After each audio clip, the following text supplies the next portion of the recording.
Disclaimer: this video has been created based on my personal knowledge and experience, as well as information collected from sources believed to be true. It is recommended that final confirmation of the content may be taken from your chartered accountant. Hello दोस्तों, आज का video एक बहुत ही important topic पर बात करने वाले हैं।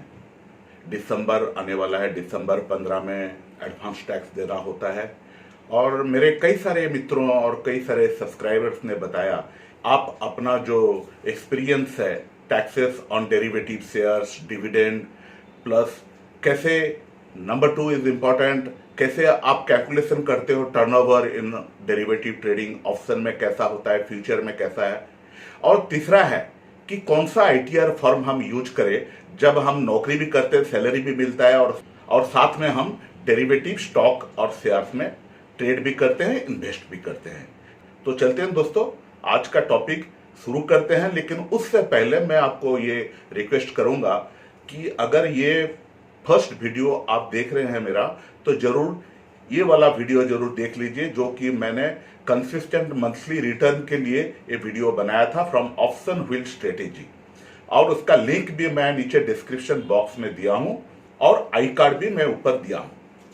दूसरा एक इम्पॉर्टेंट वीडियो यह है कि मैं सुनता रहता हूं, या मेरे जो व्हाट्सएप ग्रुप है उसमें जो इन्वेस्टर्स जुड़े हुए हैं मेरे से, तो सवाल करते हैं इंश्योरेंस के बारे में, कोई अगर ड्रास्टिक फॉल हो तो क्या करते हैं, इसके बारे में भी मैं एक रिसेंटली वीडियो बनाया हूं और उस वीडियो का भी ये पिक्चर आप देख रहे हैं, उसका डिस्क्रिप्शन बॉक्स में लिंक भी है और ऊपर आई कार्ड भी है, तो आप किसी में भी टच करके उस वीडियो को भी आप देख सकते हैं। So let us now proceed to the main subject. तो मेन टॉपिक में चलते हैं अब, tax on derivative shares and dividend.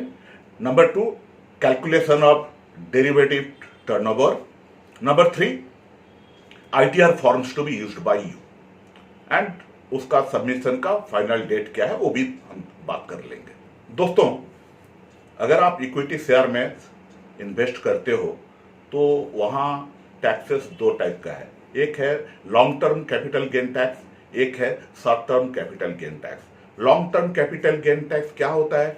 जब आप कोई भी शेयर 1 साल या उससे ज्यादा अपने पास रखते हो तो उसमें लॉन्ग टर्म कैपिटल गेन लगता है, और अगर कोई भी शेयर आप 1 साल के अंदर 1 दिन से ज्यादा लेकिन 365 दिन या उससे कम आप अगर रखते हो तब उसको short term capital gain tax कहा जाता है। मैं 1 दिन इसीलिए बताया कि 1 दिन का बारे में हम आगे बात करेंगे। 1 दिन होने से वो शॉर्ट टर्म नहीं होता है। अगर शेयर 1 दिन करते उसको इंट्राडे करते, that is a speculative gain, profit हो या लॉस हो, स्पेकुलेटिव लॉस या स्पेकुलेटिव गेन होता है। तो इसीलिए 1 दिन से ऊपर होना चाहिए share to claim short term gain up to 365 days. जो long term capital gain tax है वो 10% ओवर एंड अबव 1 लाख लगता है। 1 लाख तो बेसिक एग्जम्पशन है। पहले तो long term capital gain tax नहीं, इंडिया में 0 था, लेकिन अभी इसमें टैक्स लगना शुरू हो गया है। बट इतना ही सहूलियत है कि पहला 1 लाख रुपया तक अगर आपका कुछ गेन होता है तो उसमें टैक्स नहीं लगेगा, उसके ऊपर जितना भी होता है 10% लगेगा, भले ही आपका दूसरा इनकम 30% क्यों ना हो, उसका टैक्स स्लैब 30% क्यों ना हो। सिमिलरली शॉर्ट टर्म जो कैपिटल गेन है, इसमें भी टैक्स में थोड़ा सहूलियत है आपका। अगर even if you are in the tax bracket of 20% और 30%, इसमें शॉर्ट टर्म कैपिटल गेन में आपको सिर्फ 15% ही टैक्स देना पड़ेगा जो भी गेन हुआ है। अब चलिए बात करते हैं टैक्स ऑन डिविडेंड। पहले 31 मार्च 2020 तक up to 10 lakh dividend income tax free था, लेकिन अब उसमें भी टैक्स लग गया है। तो सरकार को तो टैक्स की जरूरत होता है देश चलाने के लिए, तो इस बार उसको टैक्स में जोड़ दिए हैं। लेकिन अब ये ध्यान रखें कि अभी डिविडेंड इनकम टैक्सेबल है। कैसे टैक्सेबल है? रेसिडेंट शेयर होल्डर के लिए 5,000 रुपया तक का कोई टीडीएस नहीं कटेगा।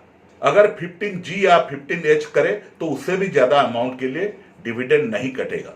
अगर आपका पैन लिंक है तो टीडीएस विल बी 7.5%। अगर पैन लिंक नहीं है तो आपका टीडीएस विल बी 20%। लेकिन ध्यान रखें एक बात, ये टीडीएस है, आपका इनकम टैक्स में जैसे ही स्लैब है उसी हिसाब से में डिविडेंड के ऊपर में भी अब टैक्स लगने वाला है। आप अगर derivative trading future and option में काम करते हो तो उसका जो प्रॉफिट हुआ या लॉस हुआ उसको आप बिल्कुल अपना जो आईटीआर भरते हो उसमें जरूर दिखाइए। और अदरवाइज मैं जानता हूं लोगों को नोटिस मिला है, क्योंकि आजकल हर एक चीज डिजिटली ट्रांसमिटेड होता है इनकम टैक्स डिपार्टमेंट को। आप एफ एंड ओ ट्रांजैक्शन करते हो, लॉस हो गया थोड़ा बहुत 5-10 हजार, बोलो चलो यार क्या दिखाना है, उसको दिखाते नहीं, अपना सैलरी ही दिखा देते हैं। तो हो सकता है कि आपके पास चिट्ठी पहुंच जाए आपने डेरिवेटिव ट्रेडिंग क्यों किया था, आपने डेरिवेटिव ट्रेडिंग किया था और उसका रिपोर्ट क्यों नहीं किए। सो ये सब झंझट से मुक्ति पाने के लिए आप बिल्कुल जब डेरिवेटिव में ट्रेडिंग करते हैं, फ्यूचर ऑप्शन ट्रेडिंग करते हैं, शेयर में ट्रेडिंग करते हो या शेयर में इन्वेस्टमेंट करते हो, उसको आप जरूर रिपोर्ट करें अपना आईटीआर फॉर्म में। और मैं ये बताने वाला हूं अंत में कौन सा आईटीआर फॉर्म आपके लिए ठीक रहेगा। एक चीज ध्यान दीजिए, जो फ्यूचर ऑप्शन में आप जो ट्रेड करते हो it will be treated as business income. इसमें कुछ फायदा है वो मैं बताने वाला हूं। मैं आपको यह बता रहा हूं अभी कि फ्यूचर एंड ऑप्शन ट्रेड में जो बिजनेस होता है वो इंडिविजुअल को भी लागू है। ये नहीं कि खाली सिर्फ कॉर्पोरेट ही बिजनेस करते हैं। अगर एज ए इंडिविजुअल आप फ्यूचर एंड ऑप्शन ट्रेड किए हो और फ्रीक्वेंटली करते रहते हो, ये नहीं कि इक्का दुक्का कब कर लिया, अगर फ्रीक्वेंटली करते रहते हो then it will be treated as a business income and it will be treated accordingly.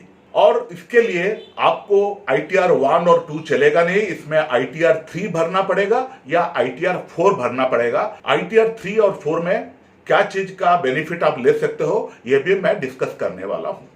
देखिए, जब आप शेयर में ट्रेड करते हो, इन्वेस्ट करते हो या डेरिवेटिव ट्रेडिंग करते हो, आप सबको एक अलग अलग रिकॉर्ड दिखाना पड़ेगा।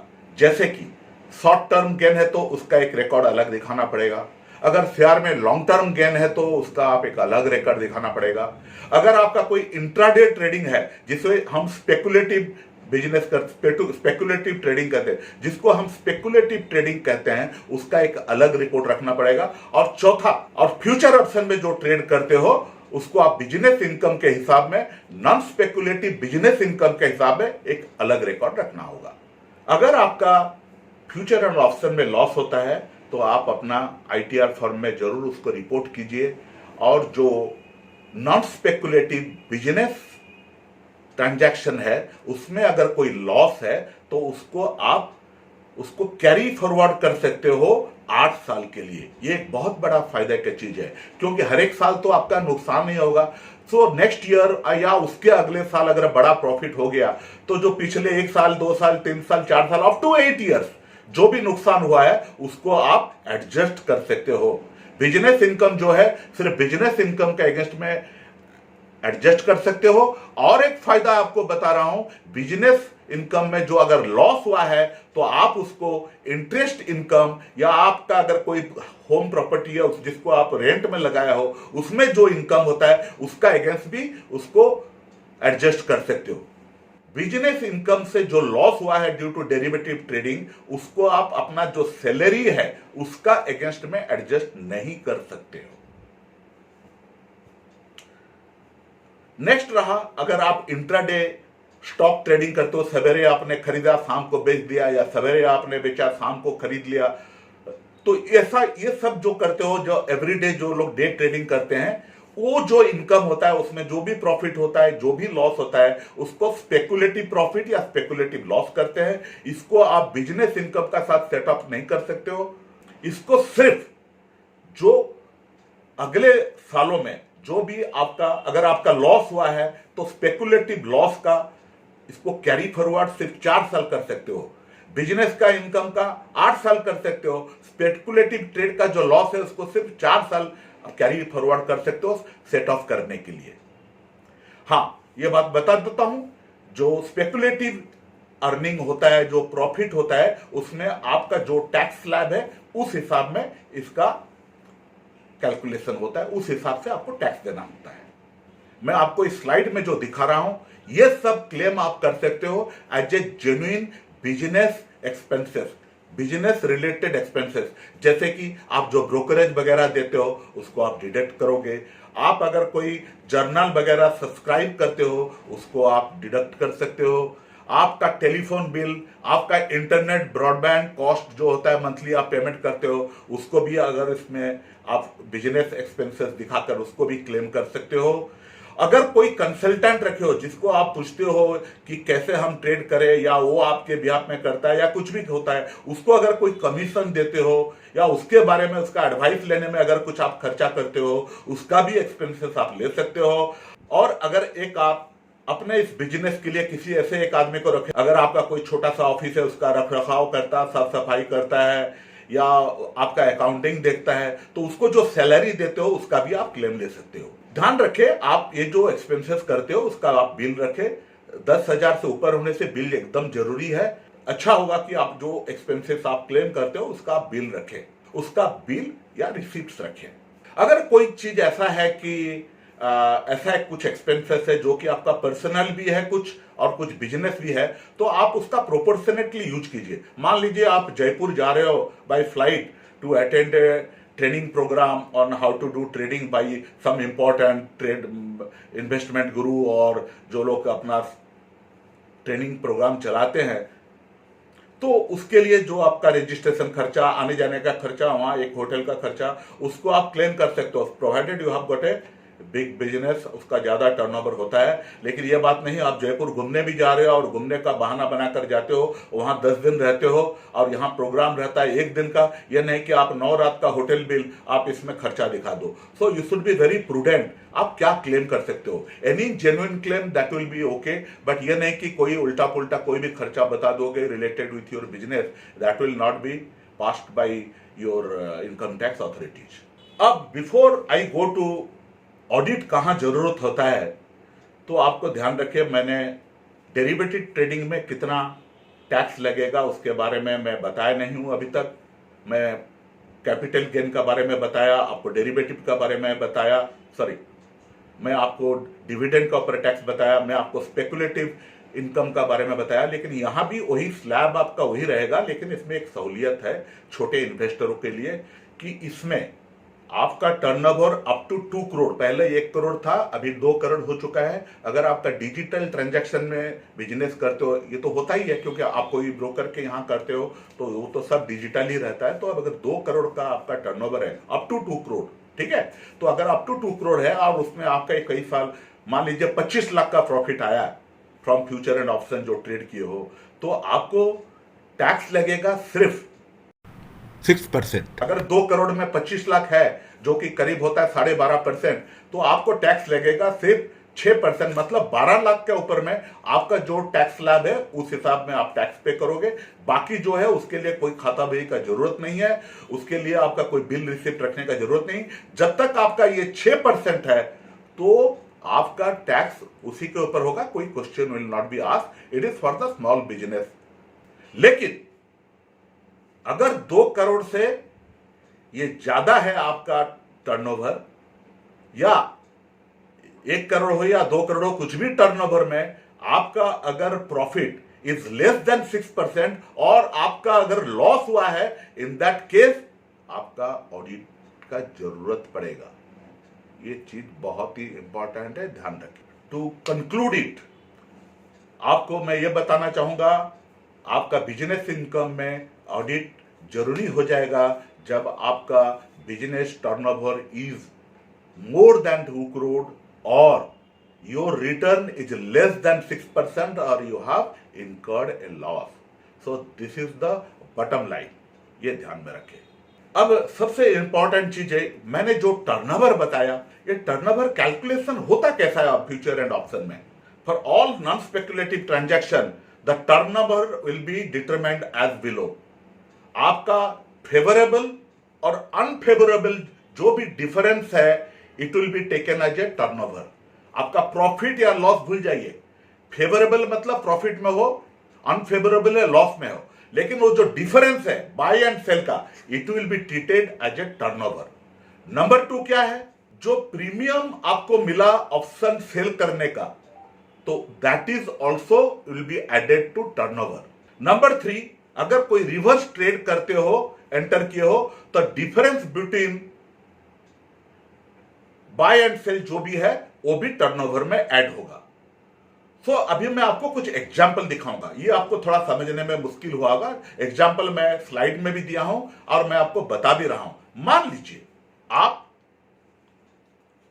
मान लीजिए आप निफ्टी का एक फ्यूचर जो कि एक यूनिट उसका 75 का होता है निफ्टी का, तो अगर एक फ्यूचर 12,800 में आपने बाय किया और उसको सेल किया लॉस में 12,700 में, तो आपका टर्नओवर होगा 12,800 minus 12,700 is equal to 100 multiplied by जो लॉट है 75, तो टोटल आपका टर्नओवर हुआ इस एक ट्रेड में 750 रुपया।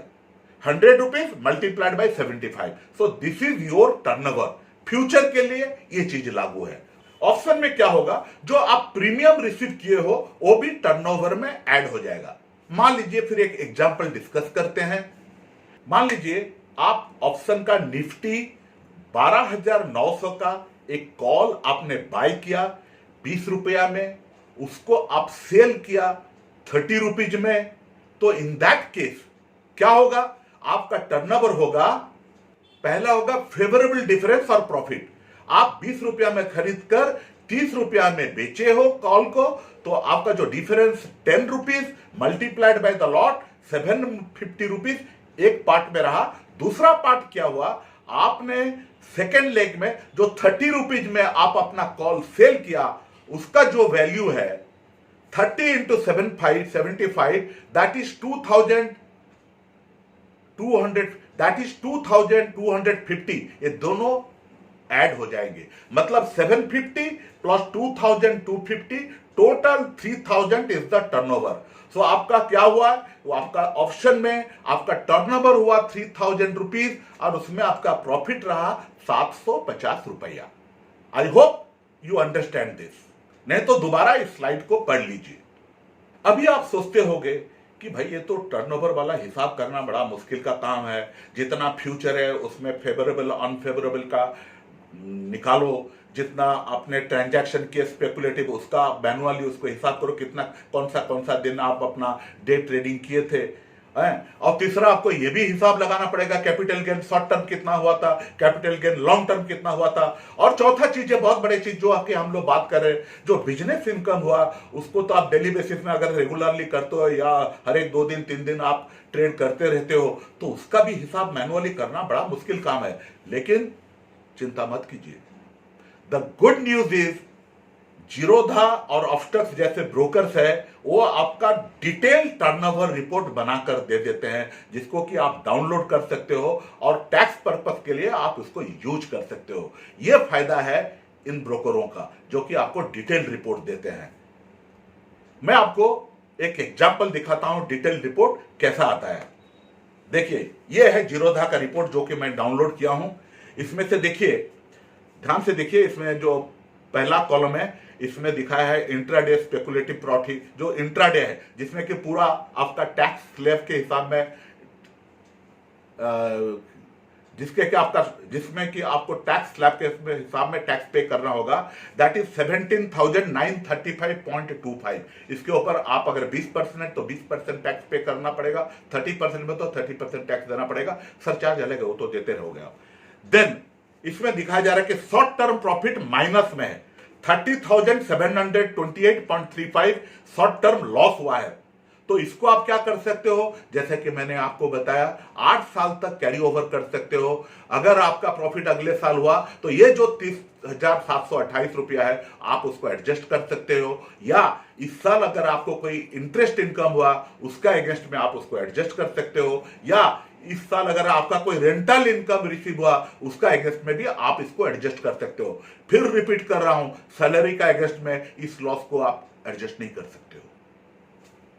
लॉन्ग टर्म प्रॉफिट इधर दिखा रहा है 1,13,531 रुपया 15 पैसा। इसमें से तो भाई 1 लाख बेसिक एग्जम्पशन है, तो आपको 10% टैक्स लगेगा, सिर्फ 13,531 रुपया के ऊपर में 10% टैक्स लगेगा, 1 लाख फ्री है।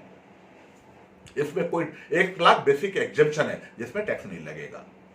फिर नीचे आ जाइए, टोटल रियलाइज प्रॉफिट दिखाया, उसका नीचे आप आ जाइए, इंट्राडे स्पेकुलेटिव टर्नओवर कितना हुआ, दैट इज 41,986.05। देखिए इसमें आपको टर्नओवर दिखा दिया, मतलब 41,986 रुपीज का टर्नओवर में आपका प्रॉफिट आया है, मेरा प्रॉफिट जैसा आया है 17,935। ठीक है, इसमें से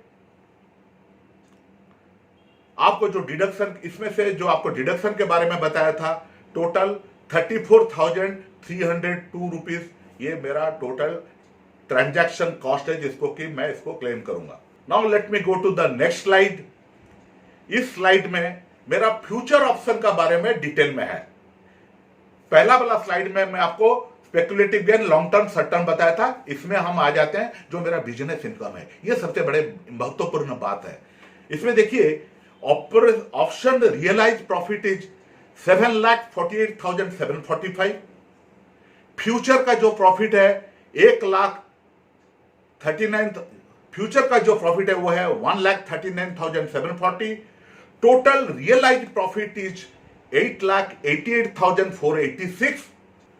और इसको ब्रेकडाउन कर दिया है तो टर्नओवर कितना रहा, जो 96 लाख टर्नओवर कितना हुआ इसमें ऑटोमेटिकली आ जाता है। ऑप्शन टर्नओवर रहा अभी तक का 97,44,048 रुपीज 10 पैसा, और फ्यूचर का टर्नओवर रहा 1,84,511। टोटल टर्नओवर रहा 99,28,559। तो देखिए करीब 1 करोड़ है। 1 करोड़ में अगर आप प्रॉफिट है 8,88,000, मतलब मेरा रिटर्न है 8.88%। लेकिन मैं खर्चा वगैरह दिखाकर मुझे सिर्फ टैक्स देना पड़ेगा 1 करोड़ का 6%, यानी 6 लाख प्रॉफिट हुआ, उसको हम प्रिजम्पटिव करके 44AD का फायदा लेकर उसमें हम ये फायदा ले सकते हैं। बाकी नीचे जो है अनरियलाइज्ड प्रॉफिट ब्रेकडाउन है, जिसको अब बात करने का जरूरत नहीं, क्योंकि ये तो मिडिल ऑफ द ईयर में मैं प्रोग्राम बनाया हूं, तो इसमें से हमको सिर्फ यही देखना है तो मेरा जो रियलाइज प्रॉफिट लॉस कितना हुआ और वो कितना टर्नओवर में हुआ, that is important for us. ये दोनों चीज जानने से आप कैलकुलेट कर सकते हो 15 दिसंबर में मेरे को कोई एडवांस टैक्स देना है तो कितना रुपया देना पड़ेगा, assuming 6% return on total turnover. उस हिसाब से आप एज्यूम कीजिए, कैलकुलेशन कीजिए और एडवांस टैक्स पे कर दीजिए।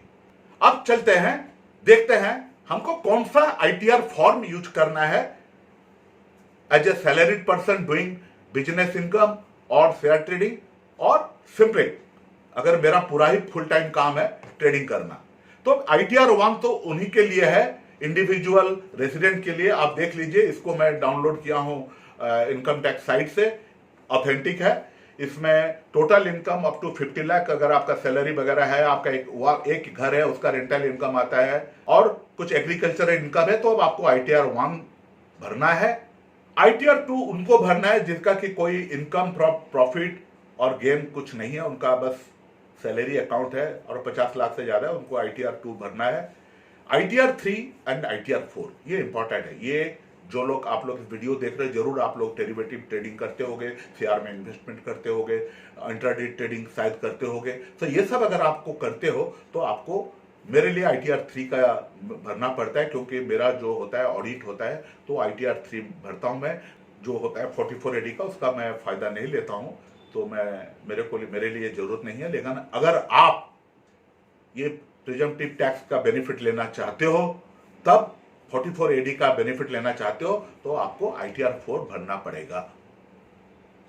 तो उसका डिटेल्स ये स्लाइड में देख लीजिए कब जरूरत होगा। हाँ, अगर ऑडिट होता है because your turnover is more than 2 crore और आपका लॉस हुआ है या 6% से कम फायदा हुआ है, प्रॉफिट हुआ है, तो इन दैट केस आपको आईटीआर 3 भरना पड़ेगा, जिसके लिए आपको एक ऑडिटर का सहायता लेना पड़ेगा, एक चार्टर्ड अकाउंटेंट का सहायता लेना पड़ेगा।